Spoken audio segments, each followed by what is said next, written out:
Understanding the struggle of Britons against their Roman occupiers from the annals of ancient writers is like reading of the resistance of Londoners to their evictions in the pages of the British press. Beyond the justice of the rulers and the rights of foreign investors and the heroism of the soldiers and the barbarism of the rebels, you can still find, between the lines, a people trying to survive.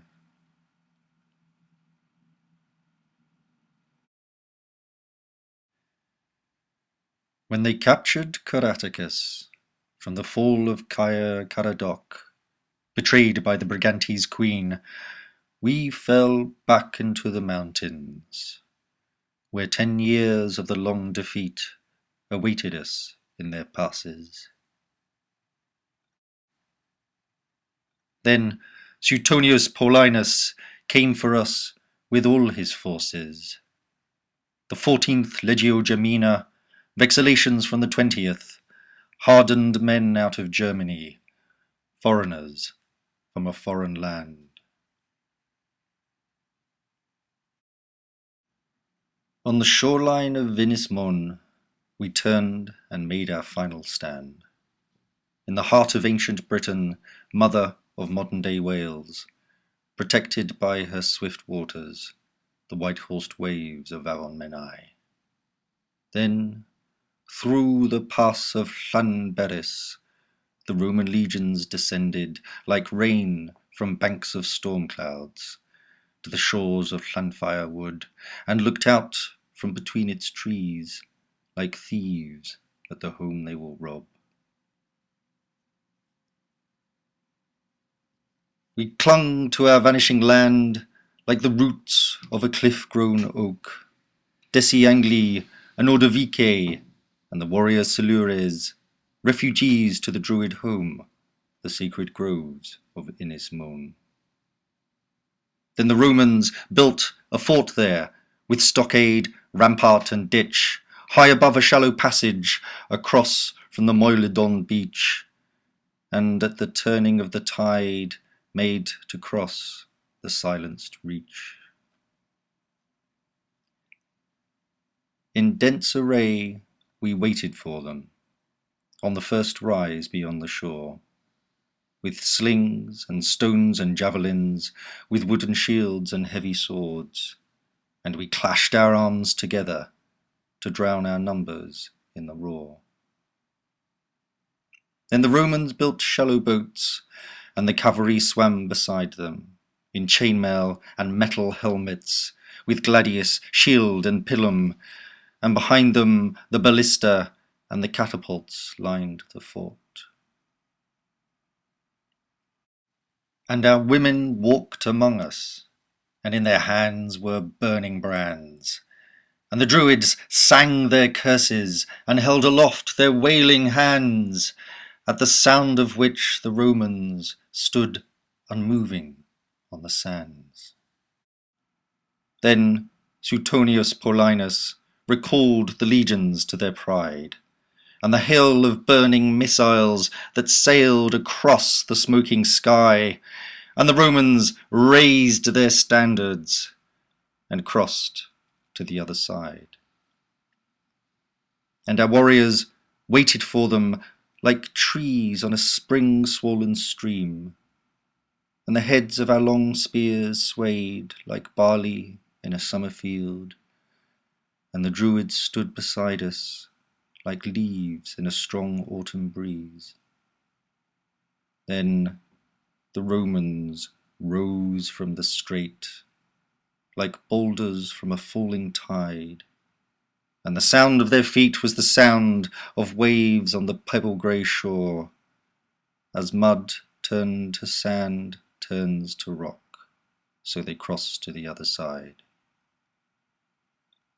And our anger rose about us like the wind through the leaves of trees, and our thoughts as we watched were as dark as the shadows in which we stood, and our future lay before us like a fork in the path through a wood. Then the marching of the Romans was like winter in the valley, and the sun glittered on their helmets as off the ripples of the sea, and the sound of the coming battle was like fire in a distant field. And together we charged down the hill like the wind through a field of grass, and the Druids ran beside us like holly runs through a hedgerow, and death fell across our faces like shadows across a dead crow. Then the Romans drove us backward, like a storm bends a yielding tree, and the Druids cried to the skies like the branches of old oak trees, and we clung to the land we stood on like ivy round an ancient tree.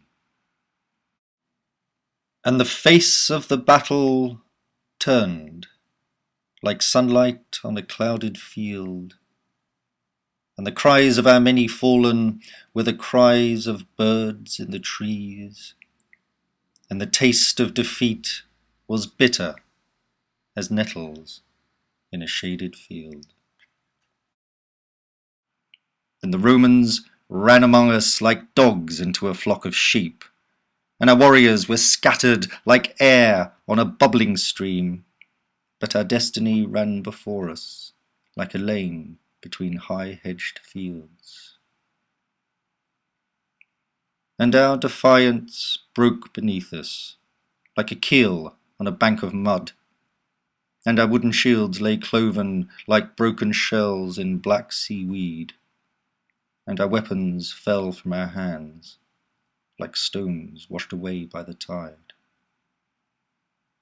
And the hair on our heads hung heavy like seaweed in salt water sand, and our blood soaked into the ground as a stream flows back to the sea, and the Romans fed on the spoils like flies on a dead rabbit's hide.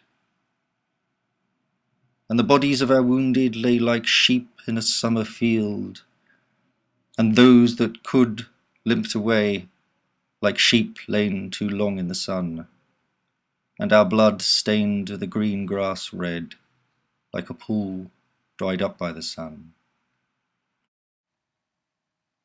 And our dying lay on the rocks like jellyfish left by the sea, and the life dried up in our wounds like jellyfish left in the sun. Like jellyfish after a storm, we lay on the blood-tide shore. Oh, where were the gods of nature when they turned our world upside down? The only answer we received was the sound of the wind in the trees, and the fields lamenting our loss, like the lapping of waves underground. They set fire to our sacred groves, till the grey smoke blackened the sky, enslaved our women and children, threw the Druids onto the pyres, killed every warrior living by the waters of Avon Menai. Now the strait is crossed by bridges, and holiday homes line its banks, and in its Mon is Anglesey either side of the A55, and Holy Island a port for ships from across the Irish Sea. There's a travel lodge at Holyhead, an airport, and 7 golf clubs. The copper ore the Bronze Age mined is a stop on the Heritage Trail, and nothing here is holy now, and all the oak trees are gone. And all that remains are the names of the fields where we fought and died, from the flowers of Maes Hiergad to the grass of Cai Oiwaith, from the foundations of Plasgoch to the stones of Bron y Beddau. They grow in the long battlefield, they lie beneath the red hall, in the field of cold lamentation, buried deep in the hill of graves. And all you can hear of our voices is the murmur of Menai's waves. And there, in the surf, I found, on the shore below Brun Llwyd, an ochre stone marbled with grey, like the contours of the country, standing upright in the sand where the morning tide had turned. Now it rests on a map stained with blood drawn by a thorn at Llanidan, holding down the folded land on the desk where I write this poem. A brown smudge marks the Roman fort, a red streak the ancient Britons.